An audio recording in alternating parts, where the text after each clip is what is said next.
Kozhikode ഒളവണ്ണയിൽ washing മെഷീനുള്ളിൽ കുടുങ്ങിയ ഒരു 4 വയസ്സുകാരനെ fire force രക്ഷപ്പെടുത്തി. കളിക്കുന്നതിനിടെയാണ് ഈ അപകടം ഉണ്ടായത്. സമീർ സി മുഹമ്മദ് നമുക്കൊപ്പം ചേരുകയാണ്. സമീർ, എങ്ങനെയാണ് ഈ വാഷിംഗ് മെഷീനിൽ കുട്ടി കുടുങ്ങിയത്? വിവരങ്ങൾ.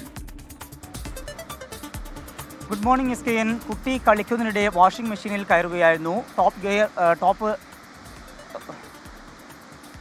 ടോപ്പ് ലോഡർ വാഷിംഗ് മെഷീനാണ്. ടോപ്പ് ലോഡർ വാഷിംഗ് മെഷീൻ അകത്ത് കയറുകയും പിന്നീട് ഈ കുട്ടി അതിനകത്ത് കുടുങ്ങിപ്പോവുകയും ചെയ്തു.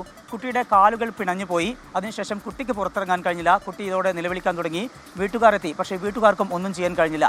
അതിൻ്റെ പശ്ചാത്തലത്തിൽ പിന്നീട് മീഞ്ചന്ത ഫയർ സ്റ്റേഷനിലേക്ക് കാര്യങ്ങൾ അറിയിച്ചു. കുട്ടി കുടുങ്ങിക്കിടക്കുന്ന വിവരം അറിഞ്ഞതോടെ മീഞ്ചന്തയിൽ നിന്നുള്ള ഫയർ ഓഫീസറായിട്ടുള്ള സനലും സംഘവും അവിടേക്ക് എത്തി. പിന്നീട് ഈ വാഷിംഗ് മെഷീൻ്റെ പാത്രം പുറത്തെടുത്തു. ആ പാത്രം പുറത്തെടുത്ത ശേഷം പിന്നീട് അത് കട്ടർ ഉപയോഗിച്ചുകൊണ്ട് മുറിച്ചു.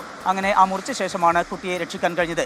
ഇരിങ്ങല്ലൂർ സ്വദേശിയായിട്ടുള്ള സുഹൈബിൻ്റെ മകളുടെ മകനാണ് മുഹമ്മദ് ഹനാൻ. 4 വയസ്സുകാരനായ കുട്ടി ഇങ്ങനെ അബദ്ധത്തിൽ ഇതിനകത്ത് പെട്ടുപോവുകയായിരുന്നു. പിന്നീടാണ് ഇങ്ങനെ ഫയർഫോഴ്സിൻ്റെ സഹായത്തോടുകൂടി രക്ഷിക്കാൻ കഴിഞ്ഞത്. ഏകദേശം 1 മണിക്കൂറിലധികം നീണ്ട പരിശ്രമത്തിനൊടുവിലാണ് കുട്ടിക്ക് ഒരു വിധത്തിലുള്ള ആരോഗ്യ പ്രശ്നമില്ലാതെ ഫയർഫോഴ്സ് ഉദ്യോഗസ്ഥർ എത്തിക്കൊണ്ട് രക്ഷിച്ചിരിക്കുന്നത്. കുട്ടിക്ക് ഇപ്പോൾ ഒരു പ്രശ്നവുമില്ല.